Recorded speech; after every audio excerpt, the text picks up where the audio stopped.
housing prices have skyrocketed. If you're a home buyer, mortgages are going through the roof. What's your advice to buyers out there right now, Susie? Well, I think the tables have turned a little. I don't think you're going to see homes go down really in value. You know, the truth is real estate always does pretty well during a recession, if you think about it.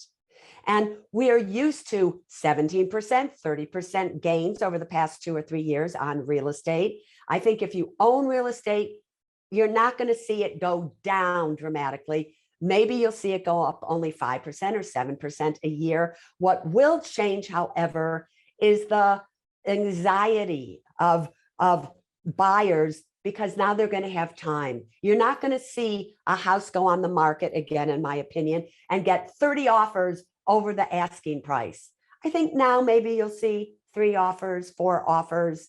Maybe you have to lower your asking price a little bit.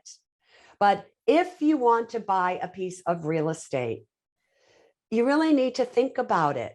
I think it's a fine investment if you're looking for a home over your head, in that rents still are going up, housing still, there's a shortage to it. So, but I think you can take your time, but you really need to know, can you afford it at a 5.5%, 6% mortgage rate? Can you afford it with probabilities of property taxes, insurance going up, with maintenance when you go to repair something or replace something?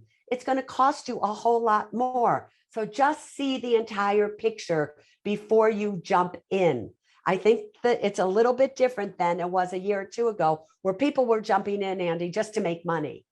Now I think you should jump in because you want a home and you don't want to be subject to increasing rentals, or you know what your rent costs are going to be. Mortgage rates starting to drop after 3 weeks of increases, according to Freddie Mac. So could that spell new hope for home buyers? Well, Erin Sykes, Nest Seekers International Chief Economist, joins us to break some of this down. So, Erin, what should we read into this data? Should people get excited just yet? No, don't get excited. This is a micro movement within an overall upswing. And I think a lot of times we equate the Fed funds rate to mortgage rates, but there's actually a lot of other economic influences as well as individual influences into those rates. So you have everything from inflation, jobless claims, also your credit score, how big of a loan you're taking, et cetera. Also, of course, supply and demand. So the demand for new mortgages and also refinances has been slowing because we've had so much economic uncertainty. And because of that slowing, lenders gave a little bit of a bone and dropped the average rate about 0.2% over the last week. Now, that was a short-lived moment. We're now back up to about 6% for the 30-year fixed across the board. So it was really similar to a bear market rally. And you mentioned supply there. Any improvement that we're seeing just in terms of the number of homes available right now?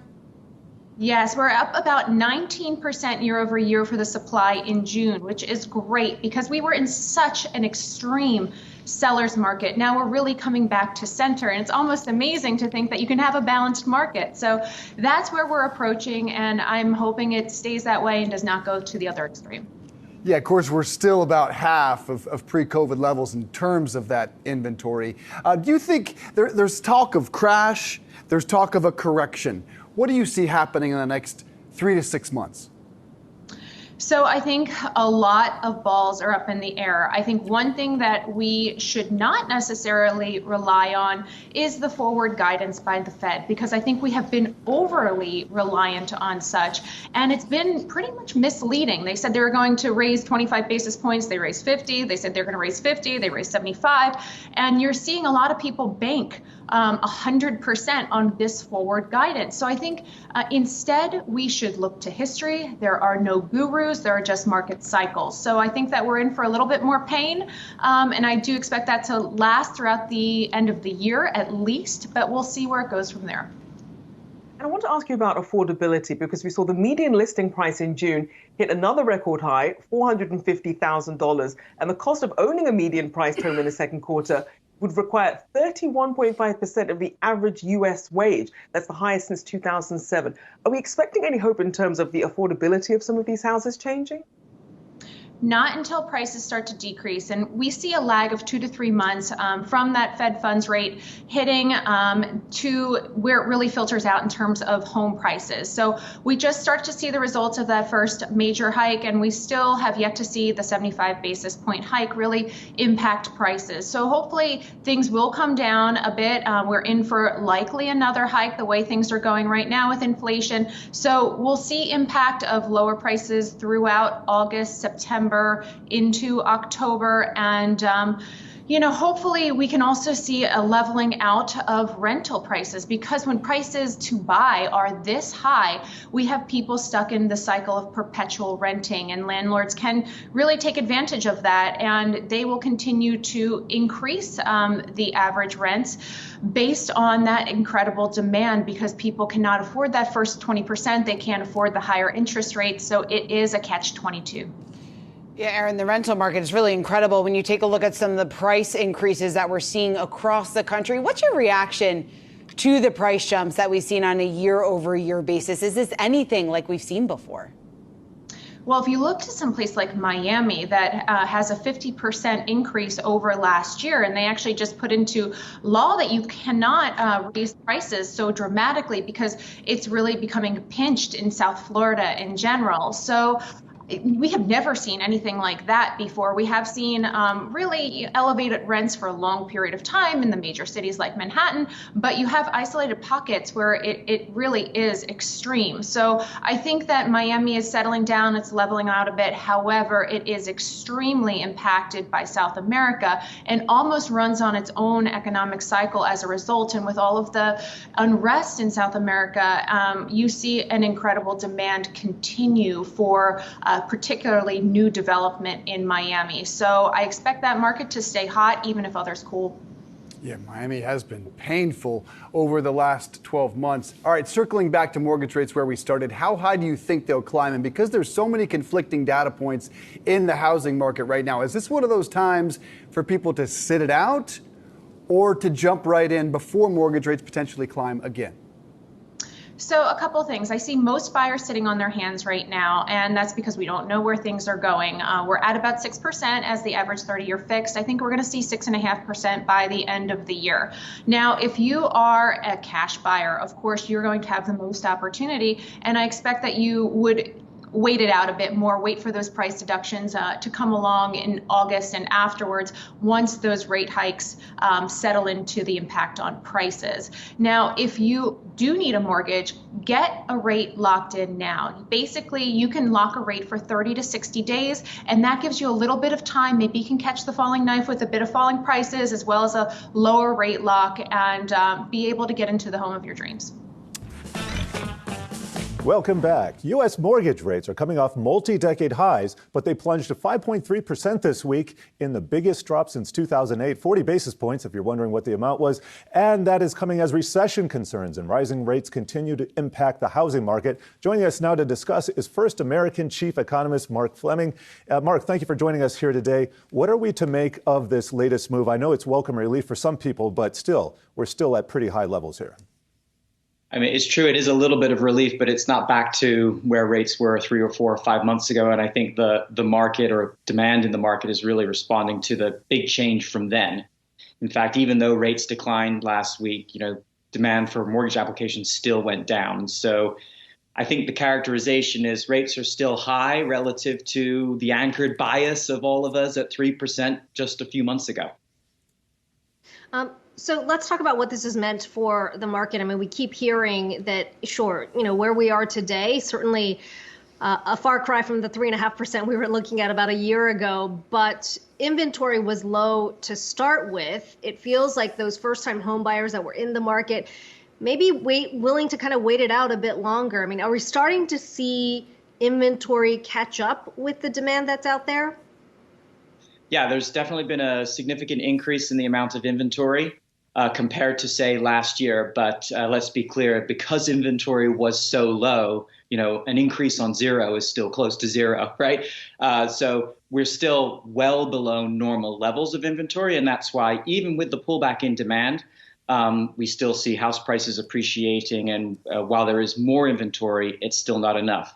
I would point out, though, and you just had it at the top of this segment, the adjustable rate mortgages are about a percentage point or more lower than the proverbial 30-year fixed rate mortgage at 5.3%.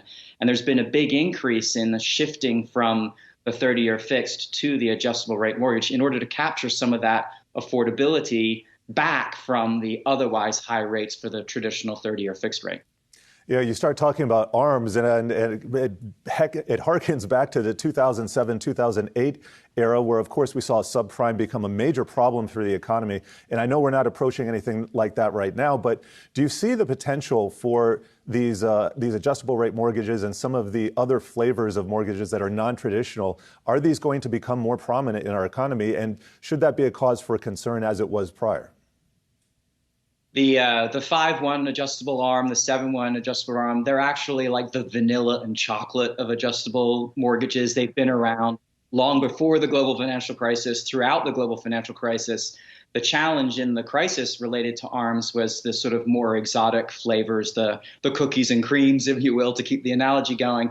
Those don't exist. This is safe, long-standing, traditional ARM products that basically are fixed for that first number, 5 or 7 years, and then float into an adjustable format, which actually matches tenure length a little bit better. Most home buyers don't live in their homes for 30 years. They move on a more regular basis, although that's going up. And so paying the premium to fix a mortgage for 30 years doesn't actually make that much rational sense compared to fixing it only for 5 or 7 or 10 years, more in line with your likely length of tenure in a home.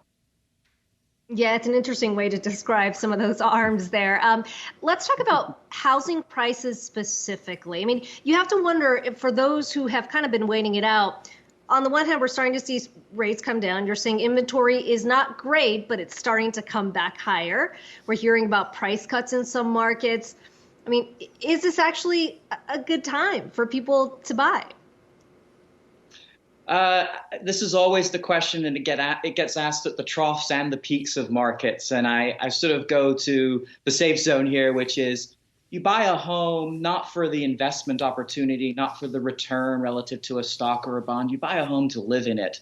And so the decision about when is a good time to buy is less financial as much as it is about, your lifestyle, the things that are going on, whether you're forming family, things like that.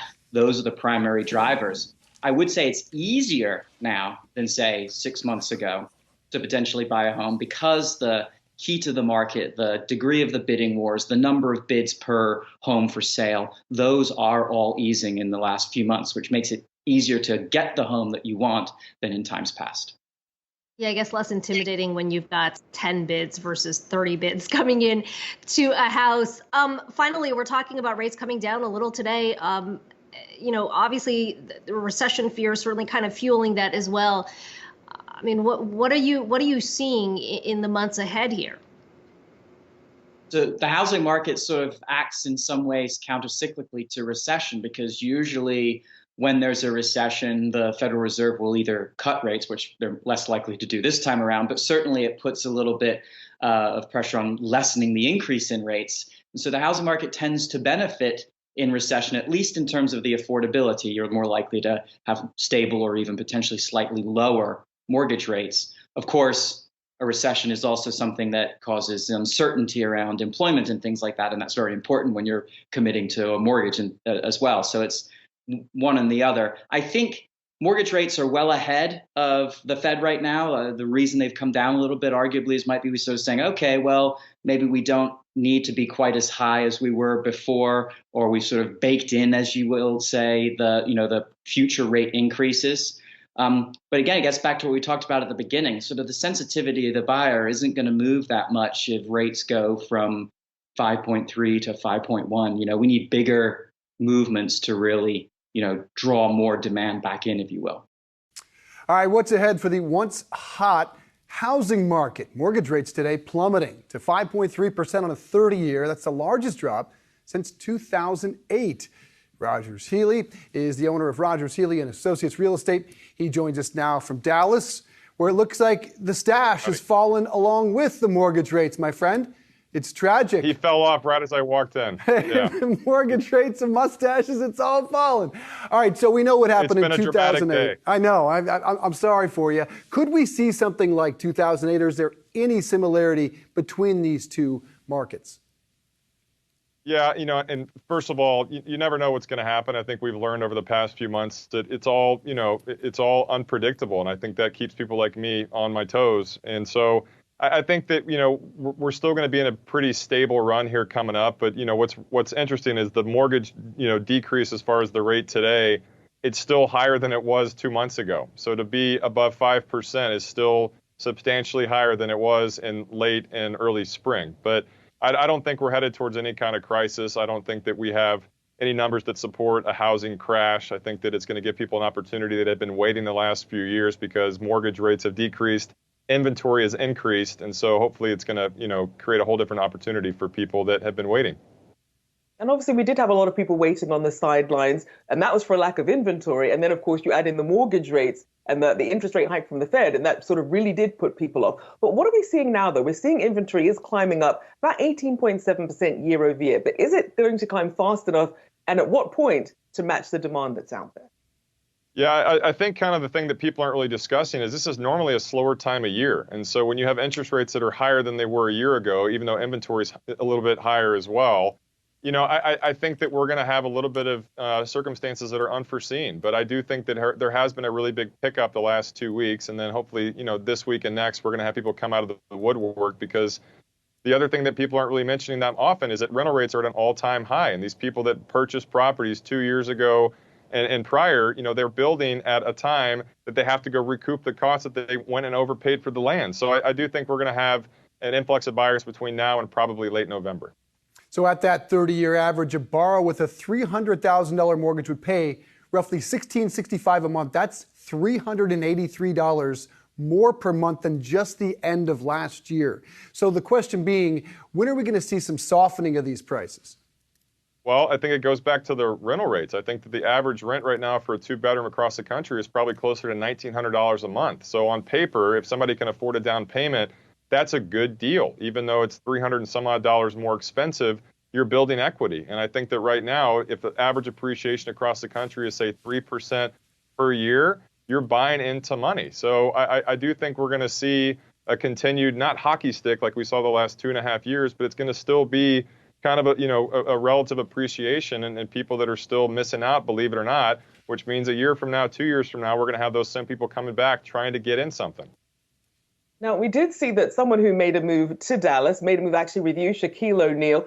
Talk about what you're seeing with some of these high net worth people. Like, what are they looking for? And what is that experience like as they're now coming to Dallas? And what is it that they're coming to Dallas for?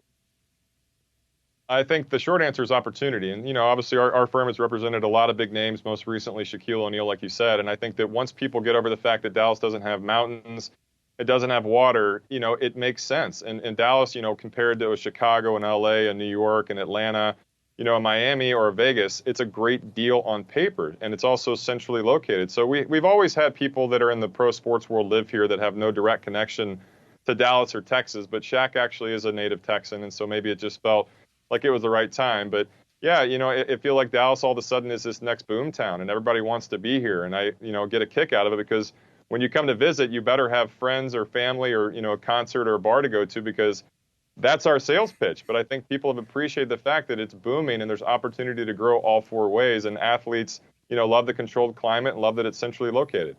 I'm checking out the stats on the Shaq home, 5-bedroom, 5-bath, 5,300 square feet. I was surprised it was actually relatively modest for a guy worth $400 million. What's the big fella looking for? Just high ceilings, high doorways? Yeah, and I don't know if it's appropriate to, get into the details of that, but I'll tell you that people that are worth $400 million are worth $400 million for a reason, and that's probably because they know how to spend and invest their money. So I hope people are saying that about me one day, be like, that guy without a mustache, he's got $400 million and he only spent $2 million on his weekend home. But, I think that it all makes sense. But if I was 7 foot tall, I think ceiling heights would make a really big difference. And I want to ask you another thing that has a lot of high ceilings, commercial real estate, things like warehouses. What are you seeing in terms of commercial real estate? And what are some of the specific sectors that are really jumping ahead of the curve? Yeah, so in my experience, commercial real estate trends usually are about 2 to 3 years behind residential. And so what's happened even in the last few months alone is we've seen office space booming, especially in cities like Dallas, and people that are kind of tired of working from home or they need more space to collaborate, they need more office space. And I think what we saw happen in COVID, the trends for residential where people didn't want big open office environments, that's kind of coming back to commercial as well. And on top of that too, the industrial space, they literally cannot build it fast enough. And you can think about companies like Amazon that need 1 million square feet per warehouse. There's also companies that need 30 and 50,000 square feet. So those markets continue to boom all across the country, especially in the cities that are kind of forever towns like New York, Dallas, LA, Houston, et cetera. So yeah, I think we've got a solid, multi-year run for commercial real estate being at a peak. Roughly 60,000 home purchase agreements fell through in June. That's nearly 15% of the homes that went under contract, the highest percentage on record, with one notable exception, the very beginning of the pandemic. Jeff Tucker is a senior economist at Zillow and joins us now. Jeff, this is an ominous number. What does it suggest? Yeah, this tells us that the housing market has absolutely shifted. Buyers have just been hitting the brakes in June. And apparently what this data shows is that includes buyers who already made and had an offer accepted on a home. It also suggests buyers are finally including contingencies again in the offers they made this spring, which gives them that possibility of opting out. Now, why are buyers hitting the brakes? I think it's affordability. That combination of higher mortgage rates and higher home prices means that the typical mortgage payment is up over half, about 60% in just the last 12 months. So a lot of buyers either said, you know what, I can't afford that, or they had to hear the bad news from their mortgage lender who said, you know what, after all, where mortgage rates are today, you can't afford this house and I'm not going to give you that loan. So there's been a little bit of walk back in mortgage rates in the last couple of weeks, and it still remains to be seen whether that will actually kind of translate through to buyers picking up a bit more momentum. So do you see this as a turning point, or is this perhaps just a temporary situation we're seeing? I think it is a turning point. Anything is temporary on a long enough timeline, but this is a necessary cooling down and rebalancing after we've just had the most unbalanced, overheated housing market on record. So buyers are pulling back. That's step one. Inventory is beginning to climb. And then the last domino to fall really is that starts to push home price growth back down. So we should expect it to kind of level off, or especially in maybe some very overheated markets of the last couple of years, actually turn negative and actually see some modest home price declines in certain parts of the country. But Jeff, you don't see any signs of a looming crash here.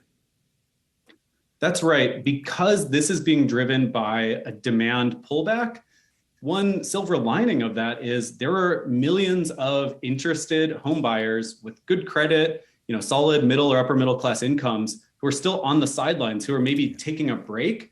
But a lot of them are in that critical mid-30s cohort, this big millennial cohort we've heard a lot about, who are planning to jump in when they start to see some bargains again, when they start to see some more variety of good options. This is not being driven by a supply side crisis of foreclosures and a glut of inventory where people are willing to take a big price cut to unload it. We don't see any sign of that. The current home buyers have plain vanilla 30-year fixed rate mortgages. There's very little reason or kind of signal of distress in terms of any foreclosures coming down the pike.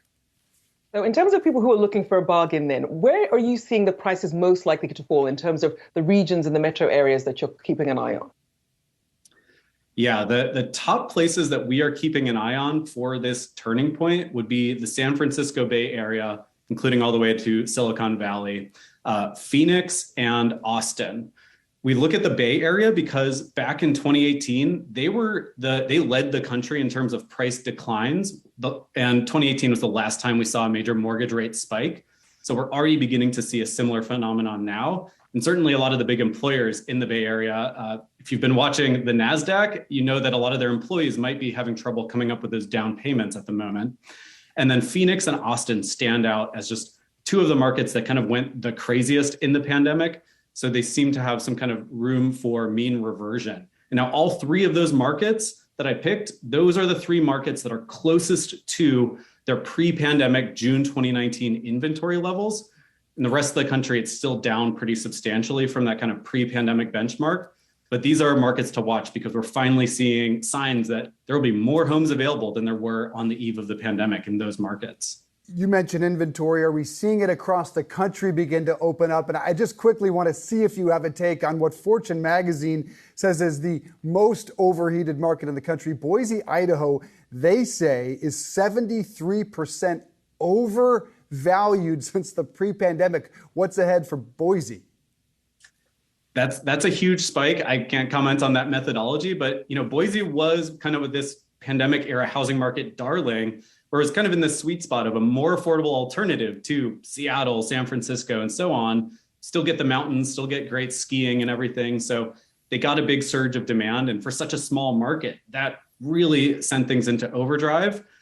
So I would definitely include them on the list of places likely to have a slowdown, likely to have a bit of a course correction here. In terms of 73%, I can't really comment on that, but that's the type of market, frankly, the inland West in general, that also extends to a lot of markets in Utah, also Eastern Washington, like Spokane. Those were some other medium to small markets that got a huge demand influx and are now dealing with, a bit of that demand outflow and kind of figuring out what the new normal is.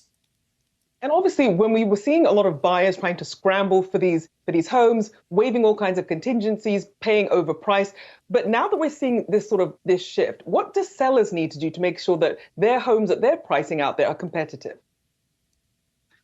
Step one is to work with a great local real estate agent who can give you a feeling of the pulse of the local market. They need to be in there talking to other agents of how did that listing just last week go? What did the offers look like? So they can guide you to kind of pick the perfect list price. I think that's the key thing. What we've just seen in the last month in June, we had a huge surge in the number of homes with price reductions.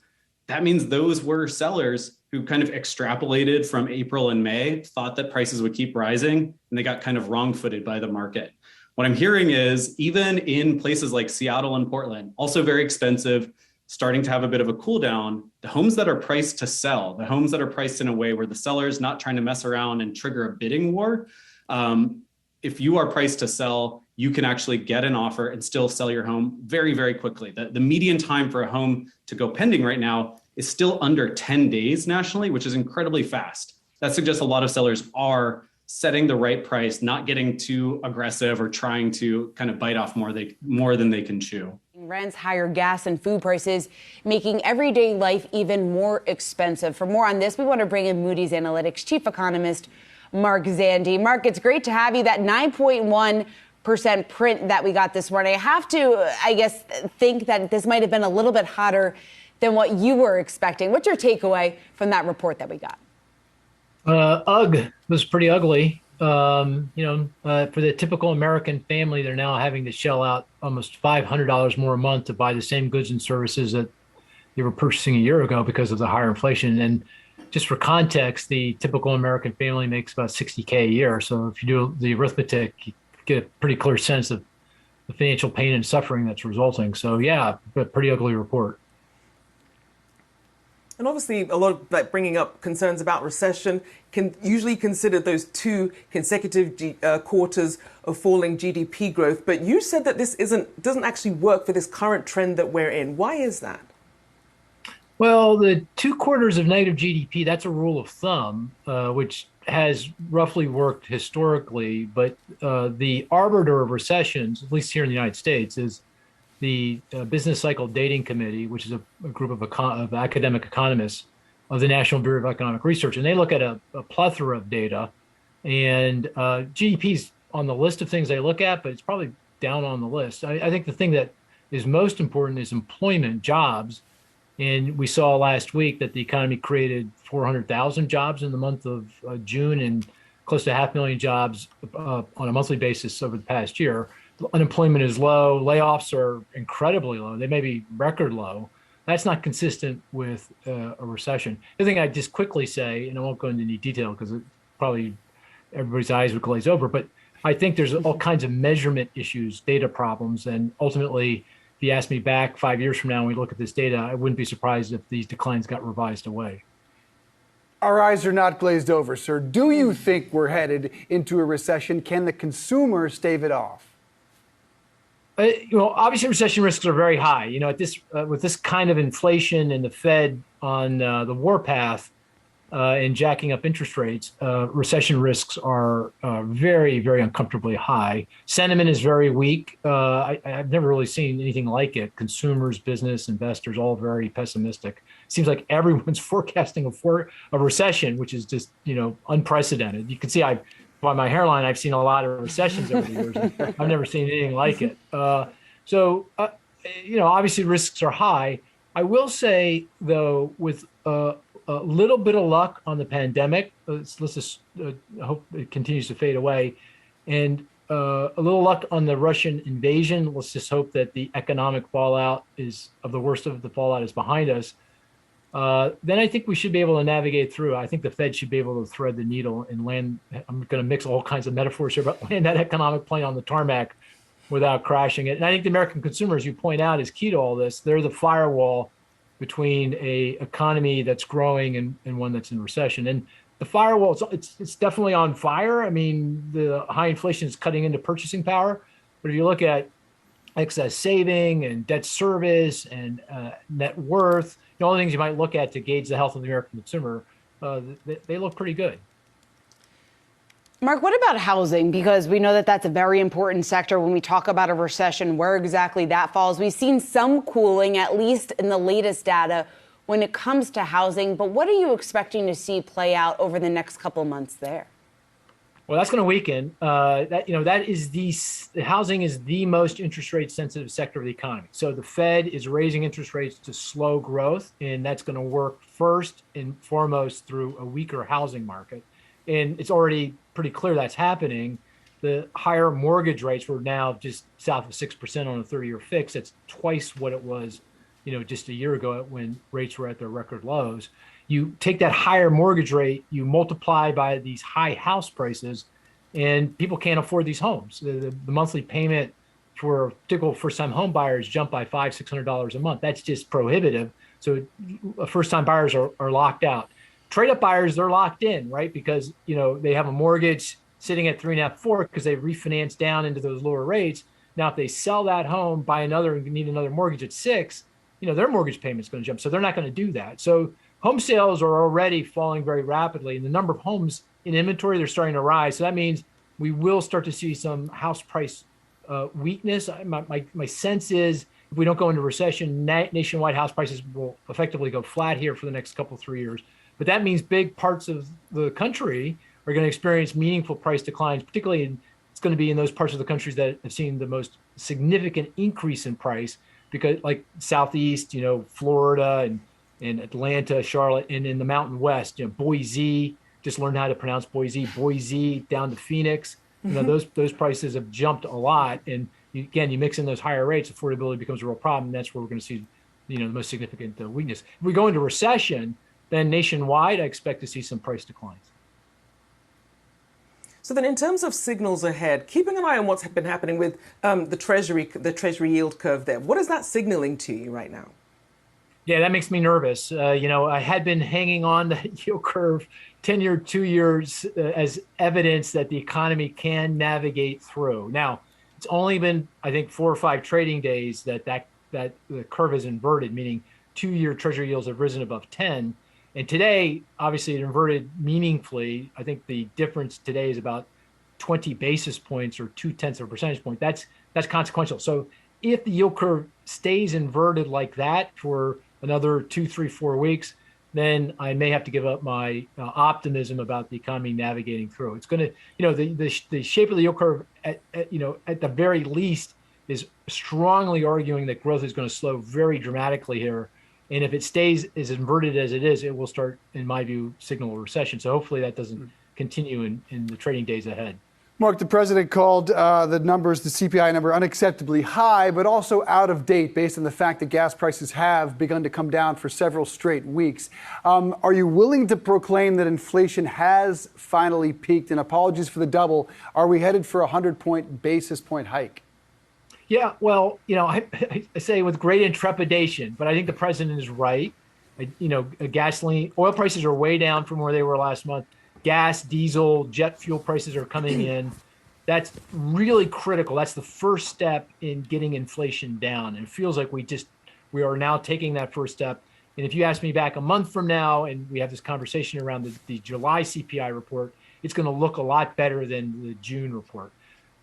So I think that's right. I mean, I'm hesitating because there's so many uncertainties, unknowns around what's going to happen with Russia and Ukraine and EU sanctions and what are the Saudis going to do. And, it's not even just oil, it's refining capacity, right? We have no refining capacity. So if a Cat 5 hurricane blows through the Gulf, hits the Texas coast and takes out a refinery for a few weeks, we got a problem. So, we're really on an edge here. But I think, it's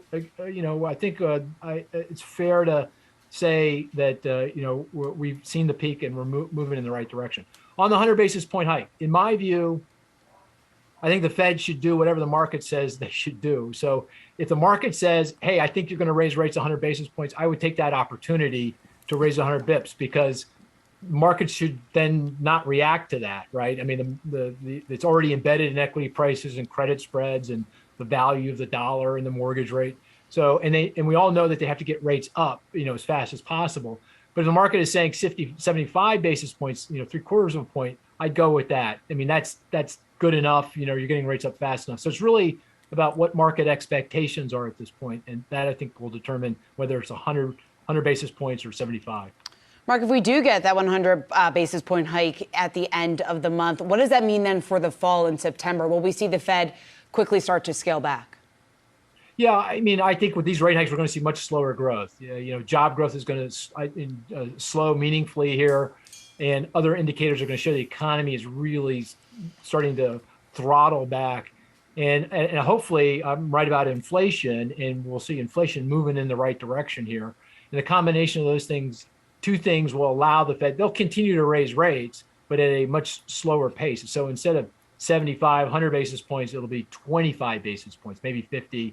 And then they'll get the funds rate target up to, they're now targeting something between 3.5% and 4%. And that sounds about right to me. That feels like where they're headed. Just a question of when we get there. At the very latest, it will be this time next year. But I do think, growth will slow, inflation will moderate, and that'll allow the Fed to keep stepping on the brakes, but maybe not quite as hard as they're doing right now. Rate rising again to 5.51% today, according to Freddie Mac. Now, this follows consumer prices hitting another 40-year high at 9.1% in June.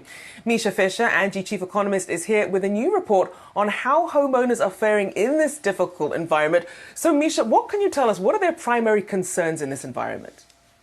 Hi, Rochelle. Thanks for having me. There's a lot of things going on. The primary concern, I think, for people in the market right now is what's the best way to get a good value on the dollar. And what we're seeing right now in our research that we just released this morning is that the overall market grew by about another little over 10%, about $62 billion over the last year. So that's still pretty robust growth for home improvement and home maintenance spending. And the reason why is because if you're out there shopping for more space right now, if you've got a great mortgage right now at 2.8 to 3.1%, and your option on the market for switching to a new place is a 5.5% mortgage, all of a sudden that overall calculus of do I want to move or do I want to stay in place and remodel, the remodeling just gained a really big competitive edge. And so that's why, even though traditionally you've seen home service in terms of maintenance and improvement in particular tied to the housing market, they are two distinct markets. And so even though you're seeing a slowdown in the housing market, which is very predictable given what interest rates are doing, the home service market is going to behave a little bit differently right now because the calculus for consumers is pretty different as they're shopping around for how they want to get more space. Of course, in the face of that is the cost of materials spiking. Have they peaked and how have they impacted home services? Yeah, certainly the cost of materials is a big part of it. They have peaked. If you look at the height of the inflationary period for materials, it was over 30% growth year over year. We actually have new price indices out this morning that show that it's down to about 10% inflation in construction materials. That's a third drop just from last month, where it was about 15%. So they are coming down quickly. This is another area where home services is kind of distinct from home construction. In home construction, the materials are a big part of your sticker price. In home services, the labor is a big part of your sticker price, and the labor inflation rate hasn't been nearly as high as for construction materials. So it is coming down. That will help the consumer on the back end. But overall, people have been spared the worst effects of inflation in home improvement and home services because the labor rates have not risen as much as the construction materials. Well, Misha, what about the fact that it's just hard to find those workers? We've been talking about the labor shortage for so long. This is an area of the economy that has certainly been affected. When you take a look at those housing numbers, where does that stand?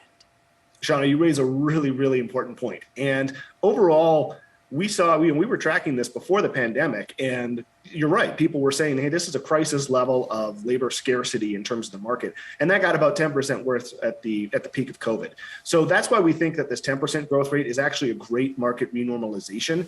At 20%, that's more than tradespeople can keep up with. That's certainly more than you can train under the best of circumstances. It's more than manufacturers can keep up with and supply chains. So I think that those pressures are going to ease somewhat in this coming year as demand normalizes, because 10% is still, that's still a hot market, but at least it's a sustainable market, whereas 20% is just more than most markets can handle, independent of a pandemic.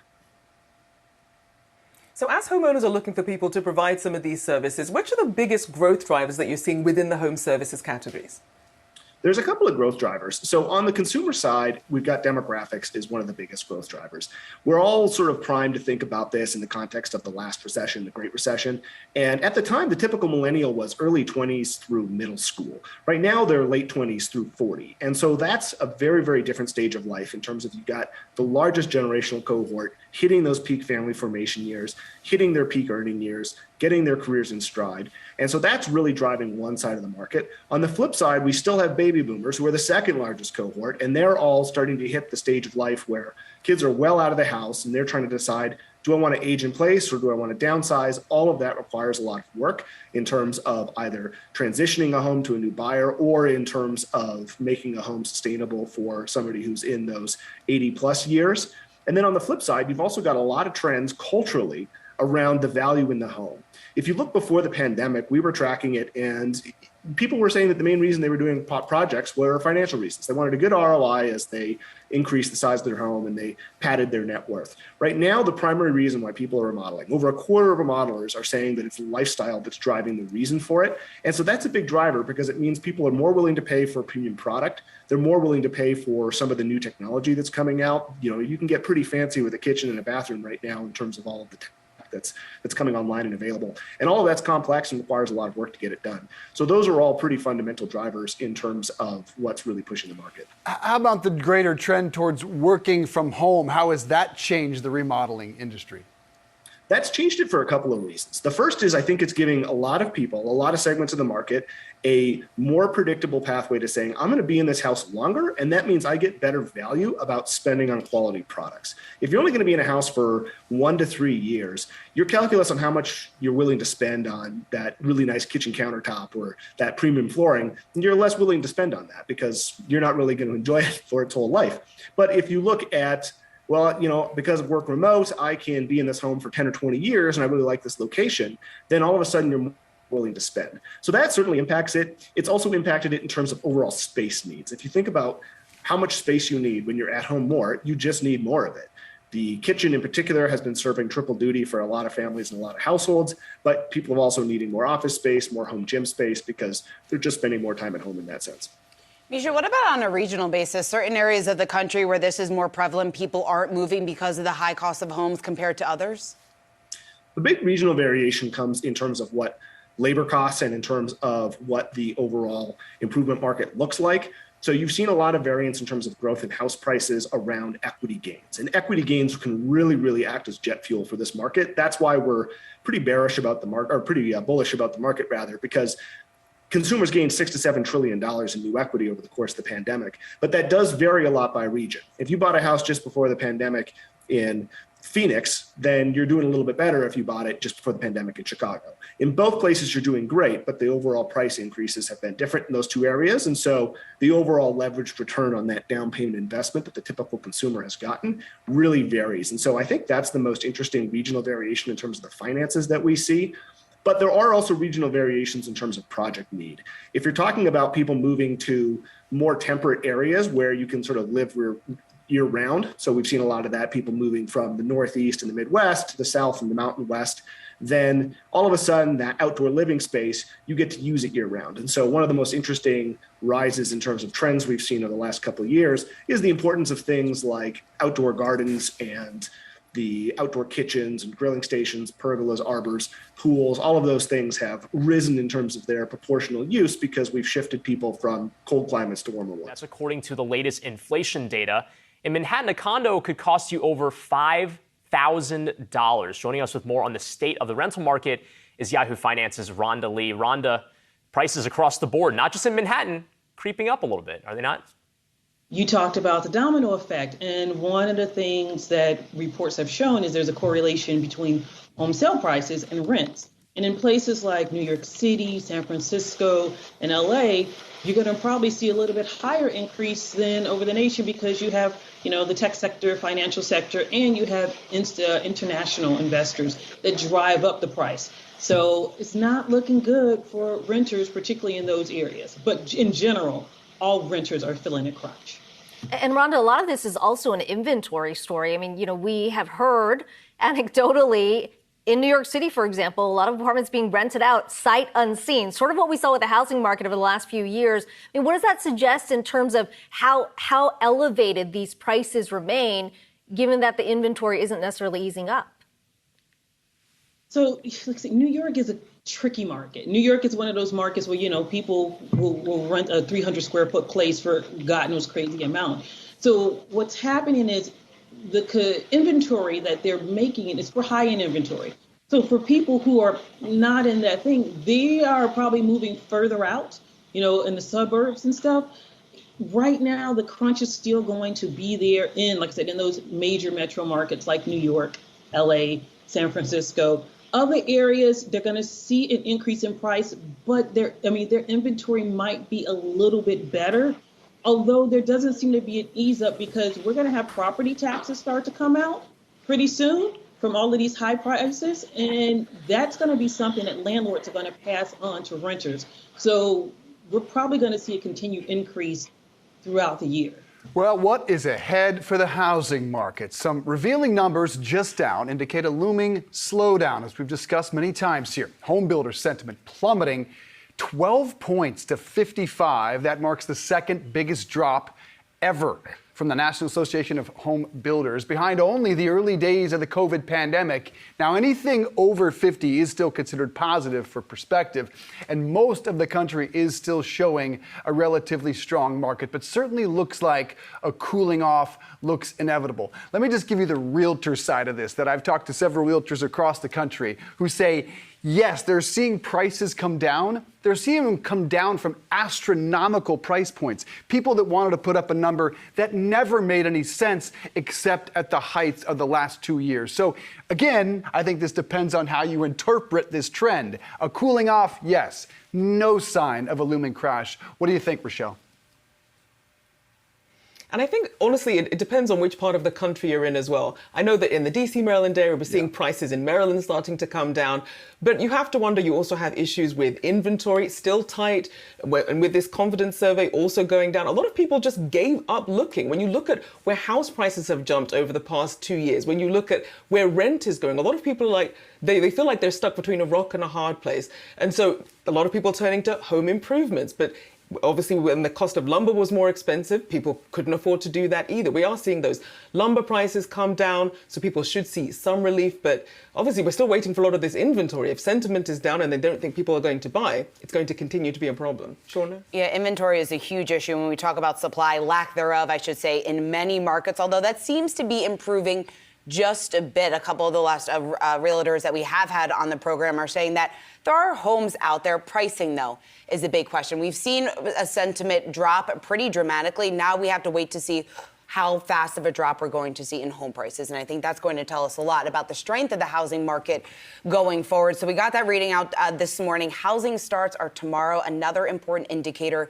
to look at. The forecast is for 1.59 million. That prior reading was for 1.55 million. Existing home sales on Wednesday, 5.38 million, slightly lower than what we had the prior month. So we are seeing a cooling, nothing like we saw in 2007, 2008, which is very important to point out. So this cooling could actually be pretty healthy here for the housing market. Yeah, no real estate expert will tell you there is anything similar to the 2008 market. And you mentioned inventory, and a number that really flew under the radar because it was Friday around the closing bell. Redfin put out some numbers that showed inventory up, albeit 2%, but that's for the first time in 3 years. So that's a significant development. And Rochelle brought up a good point that it really depends on what region you are from. Circling back to where we started with that homebuilder sentiment, you nailed it there, Rochelle, because the Midwest, that sentiment is at 52. In the South, it's at 70. So a dramatically wide range depending on where you are. Housing down in Atlanta, still on fire. No one can get near it. People are on the sidelines. So yes, another indication of a slowing housing sector today as home building activity falls to a 9-month low. Debbie Boyd is the CEO of DLB Financial Services. She joins us now. Debbie, nice to see you. Housing starts out today. They fell 2% to their lowest level since September 2021, indicating what is coming. You know, I think people are tired. Thanks so much for having me. I think people are tired. They've been looking for houses for a long time. And you know what happens if you can't buy a house back in February or March? You had to have somewhere to live. You got a lease. So you leased and you took a year off, basically, in a lease. You're not going to buy your way out of the lease, not when prices and the economy is doing what it's doing now. So you see now the builders that could not build fast enough in February have an onslaught of inventory now, and now they're doing specials trying to get you to come back and buy. But think of the money that you've got to save if you've got to buy your way out of a lease or sublease something. Someone's got to want your place, and you've got to have somewhere to go. It's a timing issue, always supply and demand, but they can't go any faster. There's just too lack of supplies and workers, and of course, demand. Demand has changed now. Yeah, demand has changed. And Debbie, just even taking a look at some of these numbers, the number of housing deals that are fallen through over the last month or so have ticked up significantly higher than what we've seen at any point during the pandemic. What kind of ripple effects do you see this having on the industry? Well, you know, I don't think a lot of people were paying attention. I said, you know, if you don't look at the news like what we talk about here every day, you don't notice that interest rates are up until you start looking for a house. We said last year in the mortgage business, the rates were going to double. Buy now, buy now. And people said, no, inflation isn't going to be what you say. Rates aren't going to go up that high. There's just no possible way. They ignored the signs. So what we say now is real estate is always, you know, location specific. So if you're in a market like I'm in Texas, a lot of people are moving here. We still have high demand. Now, we don't have 10 offers and we're not going 30,000 above asking price, but homes are getting sold. But people aren't moving for no reason. They need a reason. So COVID gave them that reason. They're now working remotely from home and they can freely move around the country, but at a price. Now that interest rates are a little bit higher, people can't afford the houses that they could have afforded last year. So it is changing people's supply and demand ideas. And you raised an interesting point about Texas. We saw that single-family home building rose in the Midwest, but fell everywhere else, the Northeast, South, and West, by about 25.4% there, the largest drop since January of 2021. Why do you think that the Midwest is the outlier from these other areas? Because I don't know that people are moving there. What's drawing people to the Midwest? So people are wanting to move near family and friends. Maybe they want to be location specific or they want to be in states that don't have an income tax. But, you know, there's that corridor of Oklahoma, Kansas. You've got to have a want to go there. They're not I hate to say, they're not the prettiest parts of America, So you've got to have a reason to go there. And if your industry, it's not one of the top places. Now, if you're looking to save money, if you're looking to slow down a little bit, if you're in the financial sector, a lot of insurance companies and security companies are based there, then you're going to want to go there. But if you're starting a thriving business or you're moving to work remotely, you're going to be one of near things. What COVID has taught us is that now we want to be near things. Either it's people or locations, or it's a tax benefit to us. And most cities, you're coming back to a level that I would just call sane, but you're seeing some markets, Boise, Idaho, Austin, Texas, Phoenix, Arizona, Tampa, Florida, probably the top 4 that rose to astronomical levels over the last year or two. What are the implications of this cooling or crash in those type of markets? I don't think we're going to have a crash. What I think we're going to do is just go back to normal. But, who remembers normal? Before COVID, you would put your house on the market. It may stay there 2 or 3 months. You'd get a couple offers. That was normal. People have a short memory. They didn't remember that. So now when people only get 2 offers and there's not an appraisal waiver, they lose their mind. Well, that was just for such a short time. And that comes and goes. So if you sold during that time, thumbs up, right? But if you are selling now, you just got to remember this is 2 or 3 years ago. We're back to normal. And normal means things are going to go a little bit slower. But it also means that people are tighter with money. So the experts, they have to listen to the experts more. And it really comes down to your family's finances. What's happening for you and your family, not the economy. Some families are doing really well. They've got 2 employed people. They've got secure jobs. Other families are still struggling. So it all comes down to your personal finances, I think. Another big story that we're watching this morning is also housing data. We got a slew of new numbers this morning. Housing starts and building permits. Fewer houses started than expected on the starting side. Building permits, we got more than expected. So this really doesn't entirely point to a brake check on the housing market. But when you consider we got NAHB data yesterday, homebuilders saying they saw the second largest decline on record. That's not because of higher mortgage rates. A lot of that is also because of the cost inflation that led to a lot of pauses on construction. So you would think it's a complicated picture, right? More supply might mean that prices could come down because there's just more buyers able to, absorb, or rather supply able to absorb those price increases. But a very noisy market right now. Well, also it's the outlook, right? I mean, the thinking here is that yes, I mean, if we have more inventory, prices come down, but the rates are higher. So the monthly mortgage rate that home buyers are looking at are going to cost more. And then there's the question of where's the economy headed, and is that demand going to continue? If that's not the case, we might see housing starts go down even more. Well, and this is the kind of song and dance that, mortgage rates and the home builders and the home buyers are all playing right now. So let's get a little bit more of an expert analysis on what's going on in the housing market with Odetta Cushy, First American Deputy Chief Economist, joining us live this morning. Thanks so much for hopping on. I want to ask you about kind of what your read was on the data. Again, fewer houses started than expected, but also more building permits than expected. Does that tell you anything about what's happening here? Is the housing market still trying to readjust in this rising rate environment? Housing starts are behaving just as we expected them to, particularly after seeing that builder sentiment data come in 7 months in a row of declining builder sentiment. Builders are responding to declining affordability predominantly. So those housing starts numbers coming in low was not unexpected. Permits coming in higher than consensus. That was primarily led by multifamily permits. So the rental market continues to show some strength. But by and large, the housing market is slowing. Home building is a leading indicator of housing activity, and the housing market is slowing. The Federal Reserve tightening is having its intended effect on this very interest rate sensitive sector. Yeah, Odetta, when you talk about declining affordability, I mean, certainly a concern for builders, but also buyers as well. I'm curious how you're looking at the demand picture in light of rising rates, even if the inventory is starting to expand a little.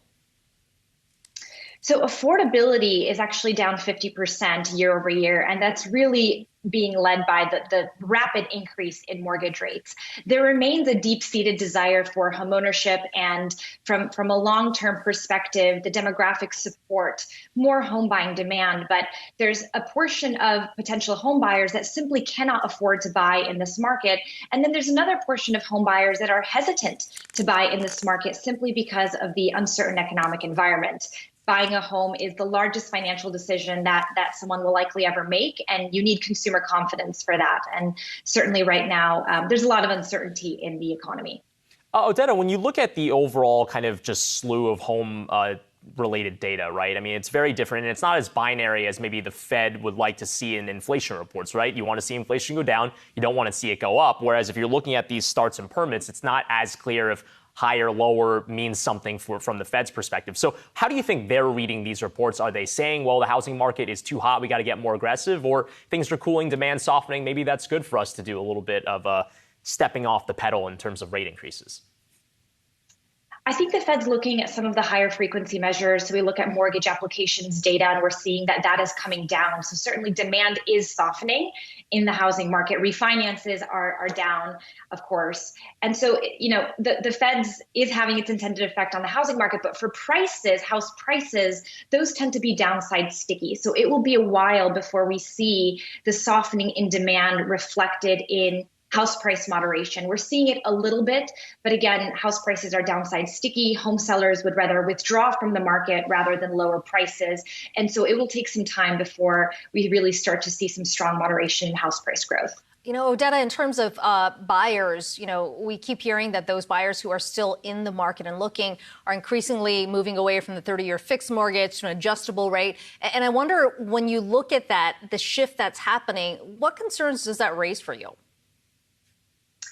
I know that, ARMs were adjustable rate mortgages, otherwise known as ARMs, are really, they tend to trigger memories from the Great Recession. But today's ARMs are not the same as those, in the mid 2000s.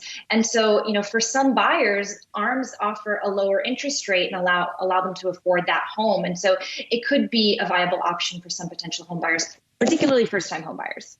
And then I want to ask just about the rates themselves on 30-year fixed. We've noticed that there's been a reversal of that over the past few weeks, kind of ticked back up again, but kind of unclear where we go from here. The big argument is that we still don't know exactly where the Fed is going to be able to stop on its interest rate hikes. That perhaps is a reason behind some of that volatility there. Do you have a call on where you could see the 30-year going in terms of the rate and what impact that would have in terms of the overall trends we were discussing the last few minutes? Interest rates are notoriously difficult to forecast, particularly the 30-year fixed rate mortgage, because it's tied to the broader economy. And so, you have recession fears, and they might be playing against, inflation. And so I think that, we'll probably see rates go a little bit higher. A lot of those rate increases from the Fed have already been priced into that 30-year fixed rate mortgage. I don't think we'll see them, the 30-year fixed rate mortgage, go much lower. So it'll bounce around a little bit. Time now for our chart of the day. And on this Friday morning, we want to highlight the housing market, where we're seeing signs of a slowdown, at least according to Redfin. So this chart shows you the percentage of homes for sale that saw price drops on average over the last 4 weeks. And you can see that it jumped to 7.3% last week. That's the highest rate that we've seen since 2015. Now, of course, this is a national aggregate. There might be some home areas and metropolitan areas where you're going to see no price drops, but then you might see some where it is decelerating quite fast. The Redfin CEO apparently speaking recently, saying Boise, Salt Lake City, Denver, seeing a lot of price declines in homes. So yeah, you have to wonder some of those newer markets. I don't know if we should call them newer markets, but the really hot markets, whether they're starting to see a bit of a cool down there. I mean, you look at, sort of a market like Southern California or even here in New York. I mean, these have always been traditionally pretty high, but a lot of the inflows there, I mean, you have to wonder how much of that pulls back. Yeah, and a lot of this is obviously because of rising mortgage rates as well, right? I mean, this timing is coinciding with the increase that we saw in the 30-year mortgage rates. However, as of the last few weeks, we've kind of seen 30-year mortgage fixed rates kind of plateau / start to decline. Now, of course, whether or not story that remains true going forward is going to be one question, but does this trend kind of actually reverse again is definitely, an open question for sure. And there's also, sort of the flip side of the argument, which is to say that though the sellers are starting to kind of come back down to reality. I mean, we were hearing at the height of this, I mean, the last few years when home buying was really heating up because of the low rates, so many sellers were putting out, well above, what some would say should have been the asking in the market. And then that sort of started bidding worse. Exactly. Crazy appraisals, yeah. Yeah, well, I mean, because they knew that people would pay them. I mean, there were images of people standing outside of open houses where the line was all the way down the block. Well, that line might still be there. It's perhaps shorter now. And they know that that bidding process is not necessarily going to lead to, 25%, 30% over asking price, like you were seeing at the, let's say, for example, middle of last year. So, again, it depends on what metro area you're in. In New York City, right, we're seeing the bleed through already to rents. People paying, average $5,000 for monthly rent here in New York City. You might not see that here, but you might see that in those other areas. I mean, Austin, Texas might be another one where I'm thinking there could be a slowdown. Florida. Fixed rate at 5.54%. How are these elevated rates affecting REITs and ETFs? Well, with us today to talk about that is David Auerbach, Armada ETF Advisors Managing Director, as part of our ETF report. And this is brought to you by Invesco QQQ. So talk to me about this. How do we break this down? Jared, thanks so much for having me. And I just want to refer back to the previous segment. I also don't have a pair of Lululemon pants, but after seeing how excited Dave is about I'm in great company. About getting my own pair. Dave, as we know, as interest rates are going up, inflation is going up. As you just showed the chart, mortgage rates are going up. And so as a result, these rising rates continue to impact what I call the average investor, the first-time home buyer. The affordable house just does not exist anymore. But from where we sit at Armada, we built the Home Appreciation U.S. REIT ETF to take advantage of the residential REITs, those that focus on apartments, manufactured housing, single-family rentals, and senior housing that do benefit in times of rising inflation and interest rates. So this is a great way to potentially play that sector and those dynamics without having to bet the house. Yeah, no pun intended. I mean, as we look at some of the best performing sectors today, real estate is definitely one of them. What are your expectations, though, as we see this housing market cool, and we're not sure how long that's going to last for, as we're still waiting for inventory to pick up? What are you watching in that space?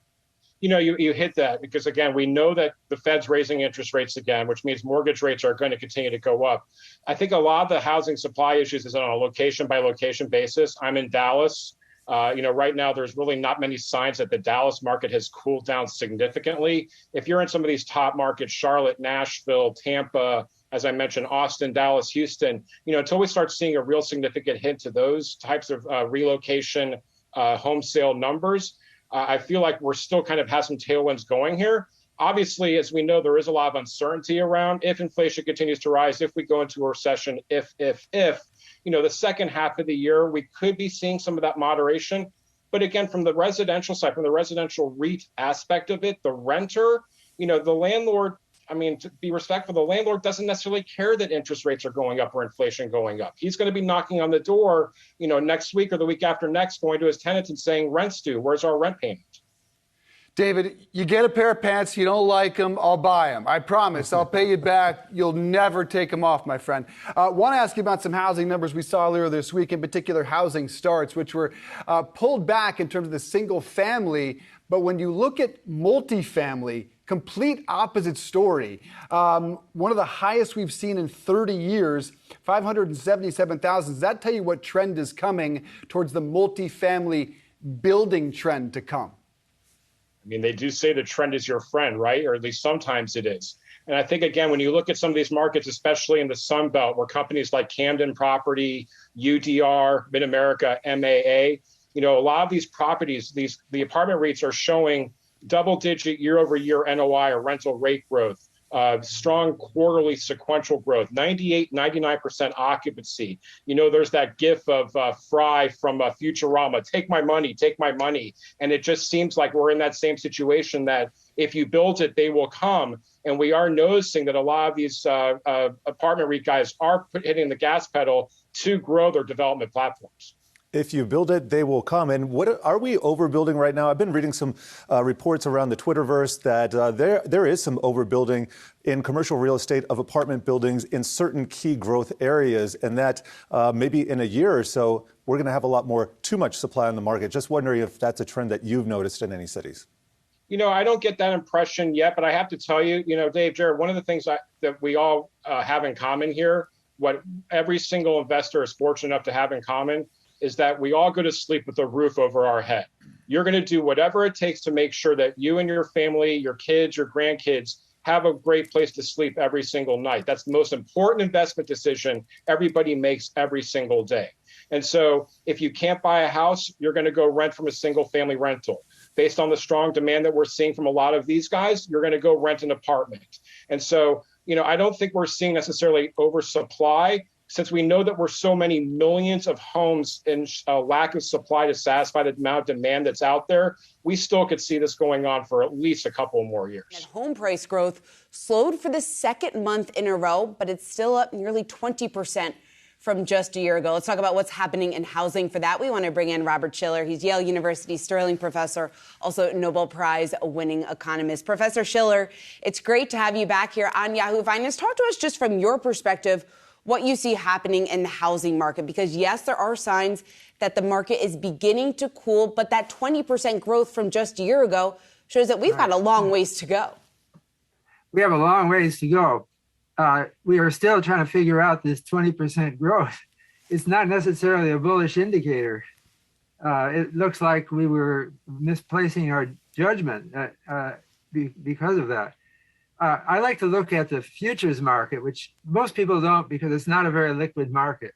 But the Chicago Mercantile Exchange has a futures market in home price index, the Case-Shiller Standard & Poor home price index. And that's in backwardation now.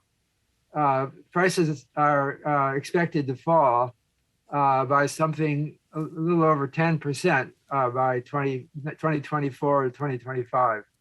That's a good estimate. That's the market at the moment. Do you see any signs of a looming recession in, in the real estate market? You said recently that it's a self-fulfilling prophecy. Is fear driving, holding back this economy? And again, is there any sign of a recession in the real estate market?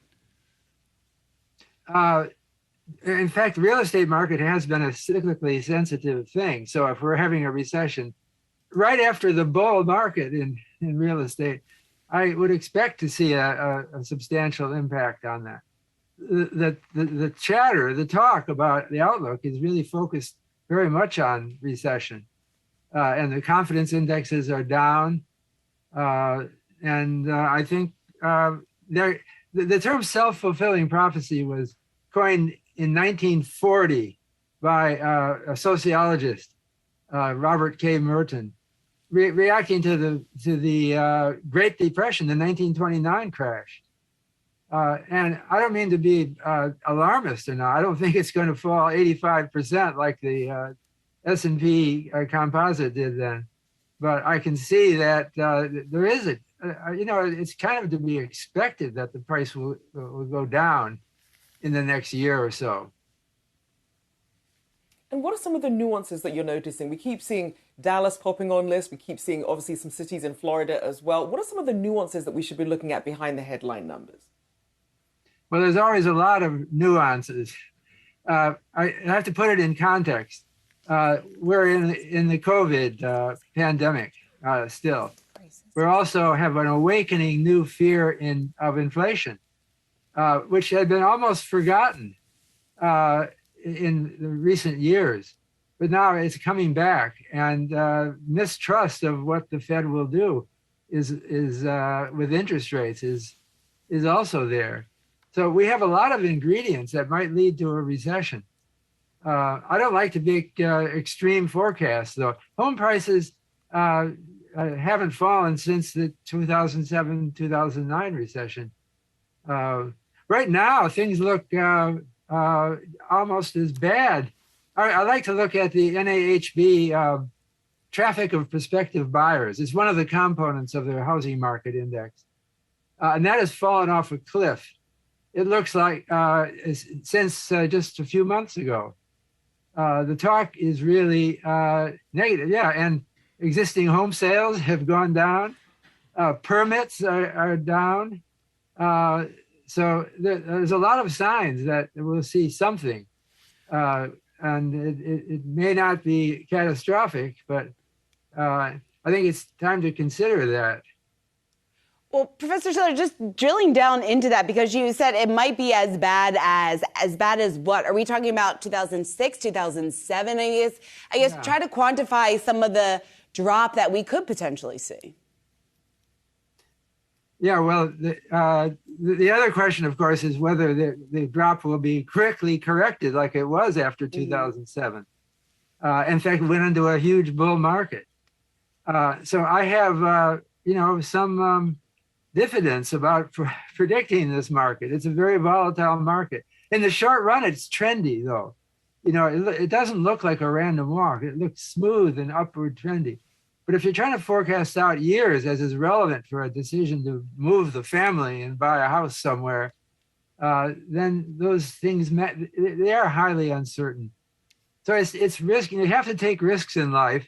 You can't avoid that if you're having a good life.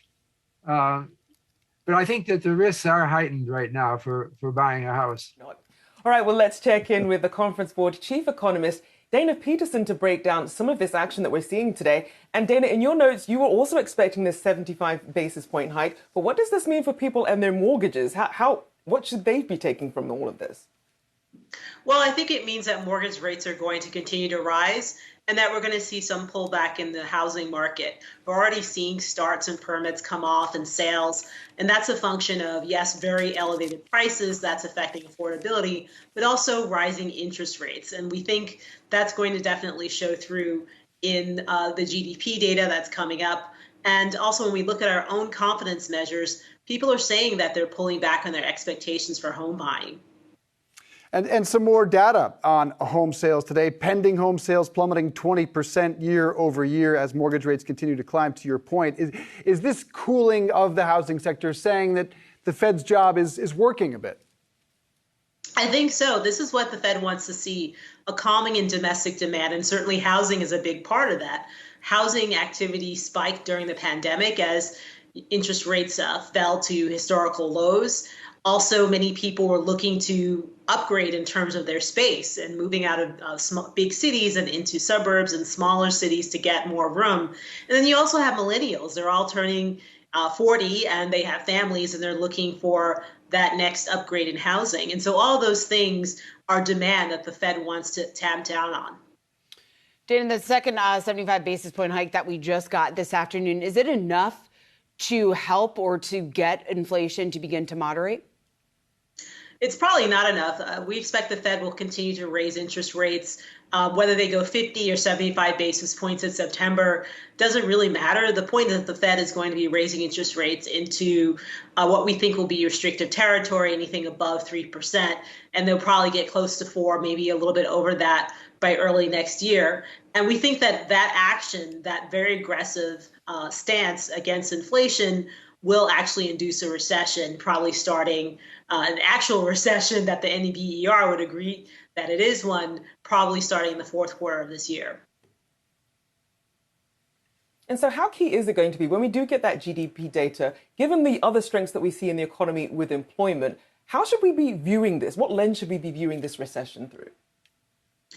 Sure. I think, just thinking about tomorrow when we get second quarter GDP, it could be slightly positive, it could be slightly negative. But again, domestic demand is probably going to be strong. That's consumer spending and business investment and even still housing. And then we look at the labor market, that's still quite powerful. We have 11.3 million job vacancies. The unemployment rate's at near historic lows. So I think moving forward, we're really going to have to look at not just GDP prints, but what's happening with respect to domestic demand, with respect to income, whether incomes start to come off, and certainly if the labor market worsens with higher jobless claims and fewer payrolls and uptick in the unemployment rate. We have to look at all the indicators in order to determine whether or not the U.S. is actually in recession. Interesting, Dana. This was a unanimous decision from the Fed. What do you make of the Elizabeth Warren argument just the other day in the Wall Street Journal that more aggressive interest rate hikes, this whole plan the Fed is following, will cost millions of jobs and won't actually address the cause of high prices? Well, there are a couple of things in there. I think that, yes, there will be some job losses. Will it be millions? Probably not. Again, as I mentioned, there are 11.3 million job vacancies. So the first thing businesses are going to do is pull back on hiring intentions. And so you have to get through all of that. And then we're still going to have a labor shortage, right? And so many businesses are probably going to be reluctant to get rid of the workers that they've just bid up and paid higher benefits and wages to keep them. And some businesses will continue to need to attract workers. So we don't think there necessarily will be millions and millions of job losses. There may be some uptick in the unemployment rate, but we're coming in from a position of strength here. And I think that's very important. Dana, I want to point out what we got in that FOMC statement. They acknowledged, quote, spending and production have softened, yet at the same time they affirmed the fact that, quote, job gains have been robust in recent months. Do you think we'll start to see the jobs picture, the employment picture pull back a bit? Well, we were expecting this even before the Fed was going to hike interest rates, and that's basically because we're at full employment. We reached full employment probably late last year, early this year. And so if you think of employment, labor market as a giant bathtub, you have some water going down the drain, but you also have water pouring in. So if you're at the top of the bathtub, you don't need as much to pour in. So we were expecting that payroll gains are going to be slimmer. They're still pretty robust, but we could start seeing very thin payroll gains and some negative prints here. But again, we're coming from a position of strength in the labor market. Earlier this week, Fed Chair Jerome Powell spoke about a weakened housing sector as the Fed raised rates once again Wednesday. Inflated mortgage rates have cooled buyer demand, pushing a market toward a much-needed rebalancing act. But a new home will still cost you a pretty penny. Buying a new house today means shelling out a mortgage payment 62% higher than a year ago and 46% higher than the start of this year alone. With more on where we're headed, we're joined by Zillow chief economist Skylar Olson. Skylar, nice to see you. How do you expect this second straight 75-point hike will impact the housing market? Moving forward, and we're thinking about mortgage rates impact on housing markets the most when we're thinking about the Fed activity. I think it's reasonable to assume that mortgage rates are going to bounce around 5.5 moving forward. After the Fed made their announcement and lifted the Fed funds rate again, we actually saw mortgage rates trend down. Now, a reason for that is, the flight to safety that comes when we start experiencing heightened levels of recession risk. I think that was the market's response in many ways to what the chairman, said in that announcement, is that we would go through a period of slower than normal growth moving forward. That flight to safety put downward pressure on mortgage rates despite the Fed's action to otherwise lift the Fed's fund rate. So moving forward, I would expect, mortgage rates to continue to cycle around this new higher level. So Skylar, what sort of domino effect does that have then on rental properties and rents? Right. So as the challenges for home buyers start to increase at this, higher interest rate environment, we will see more people remain in rental markets for longer, right? They'll have to save up or, downsize expectations in order to access home ownership with a lower debt load in order to avoid the impact of higher rates. And so that means you rent for longer. A lot of the challenges for home buying is one of the reasons that we saw home price growth, or rental growth in single family markets so aggressively, right? So strong over the course of the pandemic was much because there weren't enough options in the for sale market. So yeah, rental markets moving forward will continue to experience strong demand.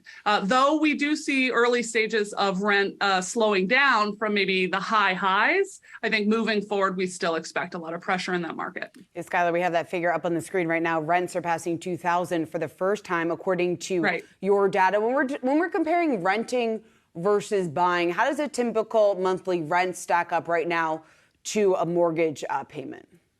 Because of higher mortgage rates, this is probably one of the first times, not necessarily this month, but just, over the last few months, where it wasn't guaranteed that your mortgage payment would be lower than what you could otherwise rent it for. In different metropolitan areas across the country, whether or not the typical mortgage payment or the typical rental payment, if you're matching up the same kind of home, right? So similar, single family housing, that kind of thing, where one is higher than the other. It absolutely depends on where you are in the country, but it's starting to get close. That mortgage payment now takes up 30% of your income because we're at this higher interest rate level. And we haven't seen that since 2006.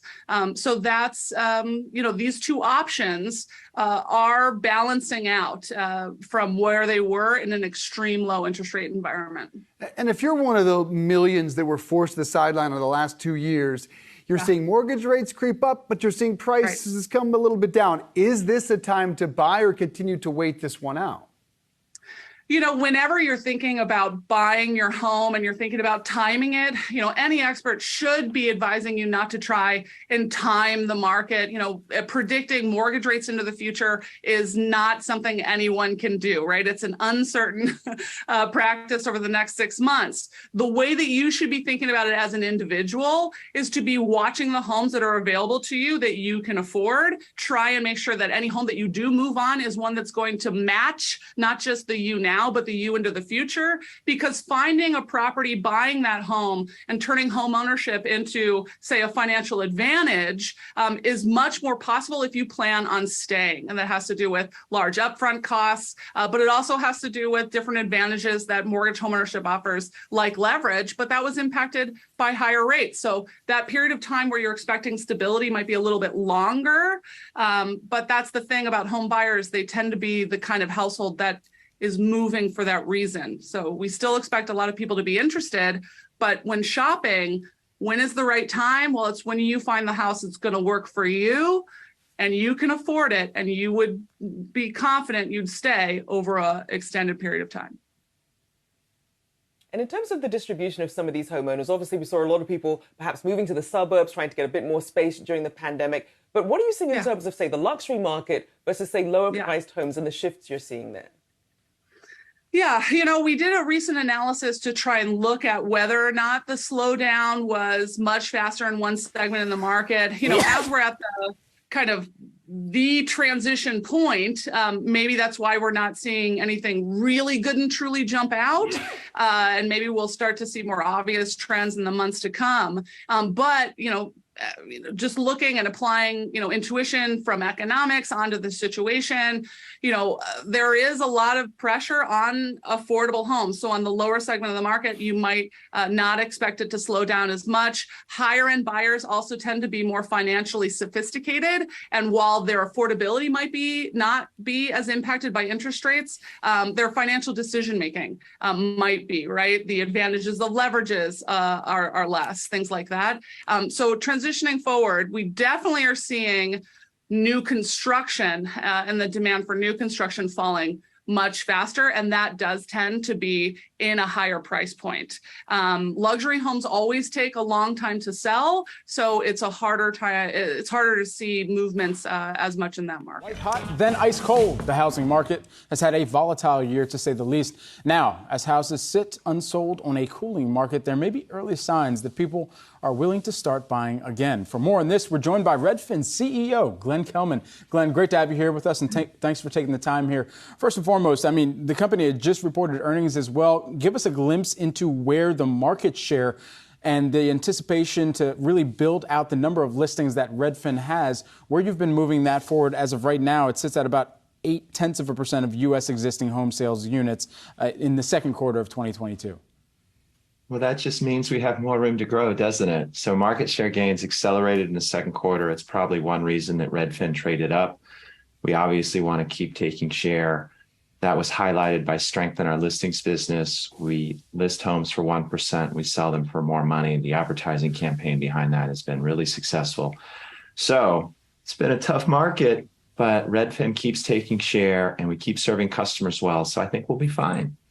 Of course, on the other hand, the pie's getting smaller, right, Glenn? Even if you're taking a larger slice of it. Something else you guys talked about this morning is that the number of homes in July that sat on the market for at least 30 days without going under contract was up 12.5%. And we were talking earlier about the really rapid change that we have seen in demand for a number of different products, from retailers to semiconductor makers, and that seems to be happening in the housing market as well. Can you talk us through sort of the pace of the slowdown that we are seeing right now? Well, it was really dramatic in May and June. I think it was underreported in the press. Housing used to be a very stable asset class, and now it's extremely volatile. And one reason for that is that it used to be that institutions accounted for about a quarter of the sales, but now it's about a third. You have more builder activity, you have iBuyers, you have real estate investment trusts, all active in the single family home market, and they react much more quickly to changing economic conditions. If you've lived in a house for 30 years and raised your kids there, there's no way you're going to mark it down after 2 weeks on the market. But an iBuyer is going to price ahead of the market and mark it down every week until it sells. And so that just makes the market more like the stock market, more volatile, more up and down. Over the past few weeks in July, it's been coming back up because interest rates finally got below 5% again. Glenn, what proportion of the market is accounted for by those folks you're talking about who are investors or hedge funds or private equity or what have you versus traditional home buyers? Well, now it's about a third of institutions accounting for sales, but that includes builders too. Builders are very aggressive about selling their homes when they see inventory piling up. In a markdown kind of period, what would that mean for the listing fees, that revenue that you rely on ultimately for your business at Redfin as well? Well, as you said, we get a larger piece of a smaller pie. So we just have to fight harder to grow our business. We tried to train investors on market share gains because you get too much credit in a booming market for small share gains because you're just taking a small piece of a big pie, and you don't get enough credit in a down market when you're taking more share, but the pie itself is shrinking. And so the only way for me to stay sane is to really focus on share. Glenn, do you see a lot of price reductions starting to happen on the part of sellers? Yes, especially in the pandemic market. So if you look at Boise, Salt Lake, Denver, more than half the listings in June were marked down, which is a record. I think in Salt Lake City, it was 62.5%, which is just crazy. So there were so many people who were pricing ahead of the market, looking at what happened last month and thinking it will happen next month. And they were just caught straddling a real correction in the market. It has been hard to have a reckoning with these folks. They think about what happened in October last year, what they saw their neighbor get in February of this year, and they still want that, and they can't get it. Can you help put this expected housing slowdown in perspective, given the last housing slowdown that we had during the Great Financial Crisis, which I imagine was a lot more severe than what you anticipate we're going to see this time around? It is. I mean, there were so many forced sales in 2008 because people were upside down on their mortgage. Right now, the people who bought homes have great credit scores. They have incredible amount of equity, trillions of dollars of equity. So they aren't going to be the forced sellers. The only forced seller are the ones that we already talked about. These are the folks like iBuyers, REITs, builders. They are going to liquidate their inventory much faster, and they're the ones causing a correction more than anything. I mean, everyone is sort of spooked by the economy, but buyers seem to be coming back. So I just don't see the structural elements in place to cause a complete meltdown in the U.S. economy the way that we had in 2008. It's not even close. Hybrid work environments certainly allowed for people to look for homes in different markets that were more affordable for them.